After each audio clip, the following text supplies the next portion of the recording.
Quant à ce serviteur bon à rien, jetez-le dehors, dans les ténèbres. Là, il y aura des pleurs et des grincements de dents.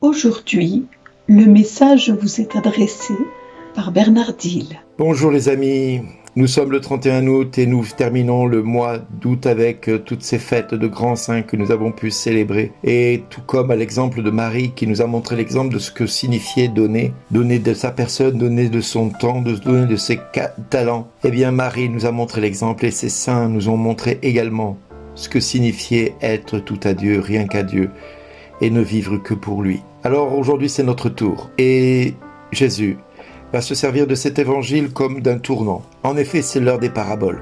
C'est l'heure où Jésus va prendre comme exemple l'histoire de cet homme qui part en voyage et qui confie tout son patrimoine à ses serviteurs. Il parle de lui, bien évidemment, qui va devoir partir et laisser à ses disciples devenus apôtres l'annonce de la bonne nouvelle. Alors oui, il y aura des grincements de dents pour ceux qui n'auront pas été fidèles dans les choses qui leur auront été confiées. Vous allez me dire, il aurait pu confier et répartir à part égale tout ce qu'il avait à ses disciples. Mais il donne à chacun selon ses capacités, 5, 2 et 1 talent. Avec cet argent, chaque serviteur peut en soi capitaliser le début d'un commerce. Les 2 premiers se lancent dans l'administration de leur dépôt, mais le 3e, par crainte ou par paresse, préfère garder cette somme en évitant tout investissement. Il s'est enfermé dans le confort de ce que l'on appelle la pauvreté. Cette pauvreté qui l'étreint et qui l'empêche d'exister. Si Jésus nous parle de ses talents, c'est parce qu'il sait très bien que tout ce que nous pouvons avoir ou posséder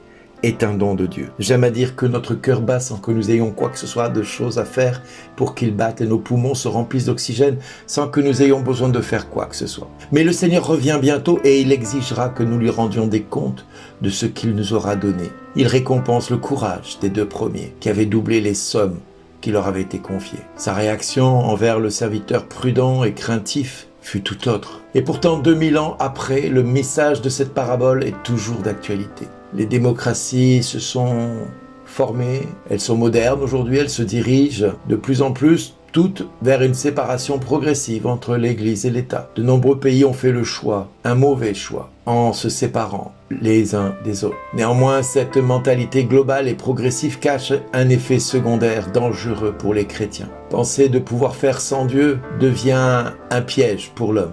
Et c'est devenir l'image vivante du 3e serviteur qui se fait réprimander sévèrement par son maître.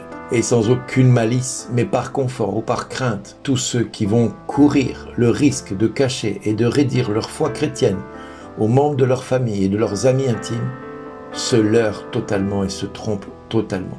Nul n'est prophète en son pays, nous l'oublions jamais. Donc c'est vers les autres qu'il nous faut aller et prendre le risque. On ne peut pas se contenter d'une simple lecture et d'une contemplation stérile de l'Évangile. Nous devons gérer avec courage, en prenant des risques. Notre vocation chrétienne n'est pas pour un milieu social, professionnel qui nous caresse dans le sens du poil, mais plutôt en prenant modèle sur le Christ, en proclamant l'Évangile par des paroles fermes, fortes, puissantes et par des témoignages de vie. Alors mes amis, je vais vous parler de quelque chose à travers cet évangile, de quelque chose qui va vous déranger. Mais si je me tais, Dieu m'en demandera des comptes. Pourquoi j'ai laissé mes frères et mes sœurs dans la pauvreté? Pourquoi je leur ai privé la révélation de ce que j'ai compris et dont j'ai fait moi-même l'expérience? Oui, Dieu pourrait me demander des comptes d'avoir gardé ça rien que pour moi et ma famille, au lieu de veiller à le donner à tous ses enfants pour que, à leur tour, puissent être bénis, tout comme moi, je le suis. Alors je vais vous parler, c'est la dîme. Certains ont compris depuis longtemps qu'il fallait donner la dîme à Dieu. Et chaque fois qu'ils reçoivent 5 talents, ils la font prospérer et donnent à Dieu ce qui lui revient. D'autres vont recevoir 2 talents et vont la faire prospérer et vont la donner à Dieu. Et certains vont garder cette dîme, de peur que cette dîme disparaisse. et il s'enferme dans la pauvreté. Et je peux dire que, avec l'expérience, pour avoir vécu cela moi-même pendant des décennies, je me suis battu pour que tous les mois, je puisse boucler mon budget. Et malgré ma rigueur dans ma gestion, malgré tous les efforts que je pouvais faire, malgré toutes les heures que je pouvais faire pour gagner plus d'argent, je ne m'en sortais pas et je n'y arrivais pas. Jusqu'au jour où un pasteur m'a enseigné ce qu'était la dîme. Et à partir de ce jour-là, ma vie a changé. Oh, j'y suis pas arrivé du jour au lendemain. Au début, j'ai fait des comptes d'apothicaire, comme beaucoup. C'est-à-dire que je me disais, je vais mettre de côté et puis je donnerai si je peux. Non, c'est pas comme ça que ça fonctionne. C'est pas on donne à Dieu si on peut. La dîme est le seul endroit dans la Bible où Dieu nous invite à le mettre à l'épreuve. Je vous invite à reprendre la lettre de Malachie dans l'Ancien Testament. Si vous avez une Bible de Jérusalem, c'est juste avant l'évangile de Matthieu. Et au chapitre 3, il est écrit « Non, moi, le Seigneur, je ne varie pas. Et vous, les fils de Jacob, vous ne cessez pas. Depuis les jours de vos pères, vous vous écartez de mes décrets et ne les gardez pas.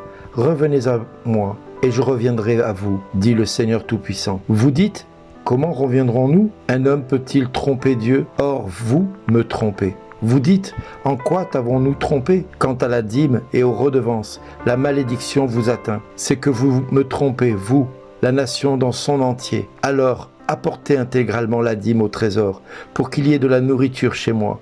Et mettez-moi ainsi à l'épreuve, dit le Seigneur Tout-Puissant, pour voir si je n'ouvrirai pas en votre faveur les écluses du ciel, et si je ne répandrai pas sur vous ma faveur et la bénédiction en surabondance. En votre faveur, je tenserai le criquet pour qu'il ne vous détruise pas les fruits du sol et que pour vous la vigne ne soit pas stérile dans la campagne, dit le Seigneur Tout-Puissant. Toutes les nations vous déclareront heureux car vous serez une terre de délices, dit le Seigneur Tout-Puissant. Vous lirez ce passage qui parle de la dîme. C'est le seul passage où Dieu nous dit « Mettez-moi à l'épreuve et vous verrez si j'ouvrirai pas en votre faveur les écluses du ciel. » Alors ceux qui ont osé faire ce que je vais dire maintenant ont vu leur vie changer. Les bénédictions venir dans leur famille, les bénédictions venir dans leur travail, dans leur santé, dans leurs enfants, dans leurs parents. Mais les bénédictions sont venues. Mais ils n'ont pas commencé à faire des comptes d'apothicaire. C'est-à-dire qu'ils recevaient 100 et puis ils mettaient 10 de côté, puis si vraiment les 10 ils en avaient pas besoin, ils les donnaient. Non. Dès que tu reçois 100, tu dois donner 10 à un serviteur de Dieu. Et je dis pas ça pour que vous fassiez cela pour moi. Non, donnez 10 au serviteur de Dieu que vous voulez. Parce que si vous permettez à ce serviteur de recevoir ces 10, vous lui enlevez de son esprit le souci du lendemain. Parce que lui, il n'a qu'un seul désir, s'occuper du royaume de Dieu. Et il doit avoir l'esprit tranquille. Et c'est de vous que Dieu attend que vous soyez prompt à faire fructifier ce qu'il vous donne pour qu'il y ait du trésor dans le temple. Du trésor pour que Dieu ne puisse pas manquer chaque fois qu'il a besoin de construire quelque chose, de bâtir quelque chose d'édifiant pour le royaume de Dieu. Tous les projets que Dieu met en place, il a besoin de l'argent de tous, de l'argent qu'il vous a confié, que vous devez être de bons gestionnaires et que vous devez faire fructifier pour le royaume de Dieu. Alors, vous comprendrez avec tous les saints ce que c'est que de donner ce que vous avez déjà reçu de Dieu et qui ne vous appartient pas, mais dont vous n'en êtes que les gestionnaires. Alors, vous pourrez voir la gloire s'établir dans votre vie